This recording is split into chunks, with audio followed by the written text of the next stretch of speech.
در سال 1995 ویان استیبال در کتاب تتا هیلینگ خودش بیان میکنه که چگونه ما میتونیم با بردن امواج مغزی خودمون به حالت تتا سخت‌ترین بیماری‌های روانی و بدنی خودمون رو درمان کنیم. اون تونسته بود سرطان رو که امیدی به خوب شدنش نبود با همین روش در بدن خودش از بین ببره و درمان کنه. امواج مغزی تتا که چیزی بین 4 تا 7 هرتز داره زمانی در ما به وجود میاد که ما وارد یک خواب عمیق میشیم. در واقع مرزی بین خواب و بیداریه. ما میتونیم با مدیتیشن عمیق به این حالت که به اون وصل شدن به میدان آگاهی هستی یا ضمیر ناخودآگاه هست دست پیدا کنیم و نه تنها خودمون بلکه دیگران رو هم درمان کنیم. در این روش درمانگر یا خود شما با قدرت ذهن وارد بدن میشید و به سلول ها یا دی ان ای فرمان سلامتی و بازسازی رو القا میکنید و اضافه میکنه که از هر دین و مسلکی که باشین تتا هیلینگ تأثیر مفید خودش رو میذاره و شما میتونید از اسم خدا،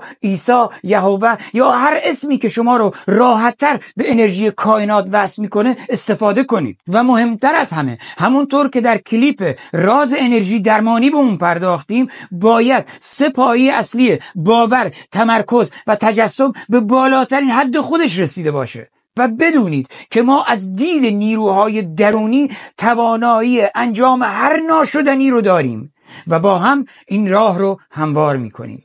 خوش باشید.